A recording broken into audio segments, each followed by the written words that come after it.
Hello, and welcome to my pitch for When the Vapour Clears, a documentary on the dangers of vaping. When the Vapour Clears is a documentary that aims to encourage young people to put down the puff bar and toss away their vape pens. Tobacco smoking was introduced to Australia in the early 1700s. By the 1970s, 75% of Australian men and 25% of women smoke cigarettes on a daily basis.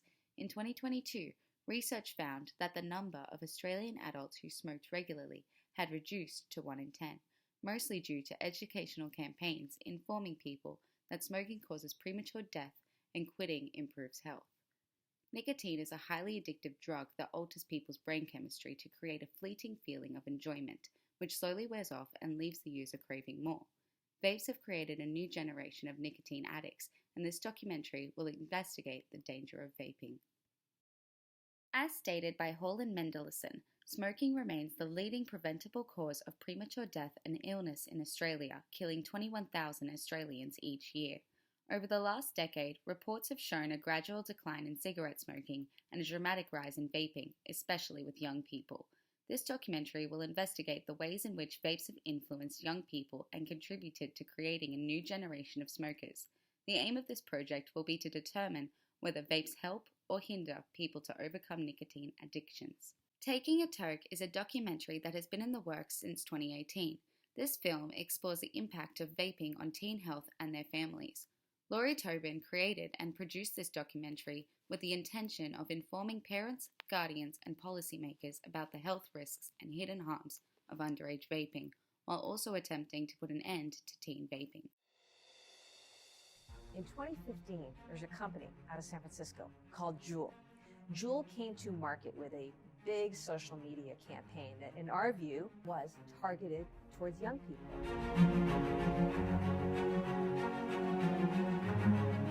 Suddenly you have large numbers of kids inhaling a super highly concentrated nicotine without any consequence at all, in terms of their brain saying, this is a poison, this is dangerous. The fact is, those kids are addicted because of the willful actions of these companies putting profit over the health of the American people and my patients.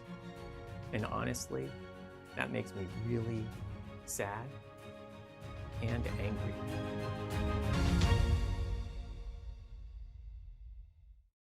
Of the 6 modes illustrated by Bill Nicholas, this project will mostly follow the expository mode with some elements of the performative mode.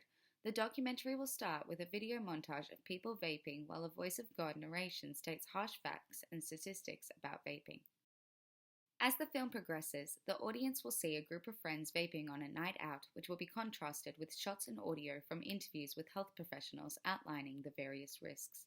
To conclude, this documentary will become uplifting and motivational by showing a young person throwing away their vape, as the narration returns to outline the health benefits of quitting, as well as some successful strategies and products to help people quit. This documentary will resolve with the Australian government's official quitline contact number flashing on the screen before finally cutting to the end credits. This project will require a group of 4 members and the necessary film equipment, which is available for hire from UOW Technical Services. Every member must be prepared to work collaboratively and individually to successfully complete this task over the coming weeks. Each group member will be assigned various roles as suggested on the bottom of this slide. This timeline illustrates the progression of this project from now, the pitch presentation, to when it is due in week 13. If my idea is successful, in week 9 the group will be formed and the roles will be assigned. In week 10, the group will collaborate on ideas and get to work on collecting material for the project. In week 11, the editing process begins as each member brings their contributions together and we will start to develop the final documentary. In week 12, the group will continue editing while also gathering additional material. We will polish off the final product before presenting it in week 13. Finally, in week 13, we will present the final work and receive feedback from our peers. For my proof of concept video, I interviewed Dr. Jody Moller, who is currently undertaking a study on vapes in collaboration with New South Wales Health. I asked Jody to share some of her knowledge on vapes and findings from her research. This is an example of what an interview with an expert would look like in the final documentary project. So I am Dr. Jodie Moller and I am an academic at the University of Wollongong, and our research is in the area of the toxicity of the content in electronic cigarettes. What we're trying to do is basically find out exactly what is in e-cigarette products that are available on the Australian market. We're one of the only research groups in Australia that is looking at this, so we really want to find out what's available to Australian consumers, what they're being exposed to, and then feed that information back to both the Therapeutic Goods Administration and to the New South Wales Government to enable them to put regulations in place to prevent dangerous compounds from being out on the Australian market. Inside e-cigarettes, we sort of have three main categories of compounds. So we have the carrier fluids, which is propylene glycol and vegetable glycerin. They're basically the solvents. They're what makes the big cloud. Then we have nicotine, which is the bioactive component, which is obviously what causes addiction. And then finally, we have flavouring molecules. So that's what's meant to be in there. In terms of the toxicity of those, nicotine is actually quite toxic via ingestion. So if you accidentally swallow some nicotine, you're at high risk of harm. In the new disposables, it's actually quite difficult, however, to ingest it because they're very well sealed. So it's not as much of a risk as it was back when we had the bottles. In terms of other toxic molecules, things that aren't meant to be in there are some of probably the things that are the most likely to harm you. That includes when the carrier fluid propylene glycol breaks down, it forms things like formaldehyde and acetaldehyde, which are obvious carcinogens. And we also have potential metals in there from the breakdown of the heating coil from repeated heating and cooling cycles in the e-cigarettes. In terms of whether it's as dangerous as cigarette smoke, no, absolutely not. The evidence is very clear now. Vaping is not as bad for you as smoking.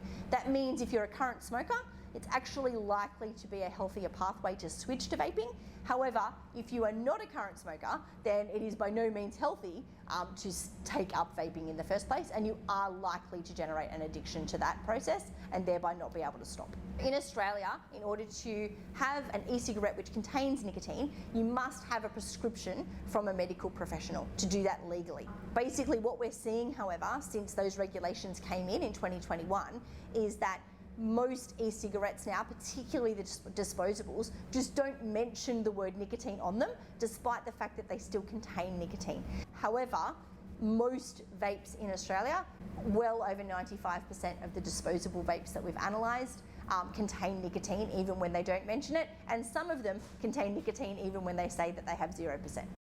We're not supported financially by any e-cigarette companies or by big tobacco. In fact, we've worked very, very hard to make sure that we don't accept money from any vape companies or big tobacco or donations from those companies in any way, because obviously big tobacco has had a huge influence in tobacco research over a large number of years, and we want to make sure that we stay very independent. We do have a collaboration with New South Wales Health, and we do receive some funding from them where they pay for the analysis of the samples that we do in the laboratory.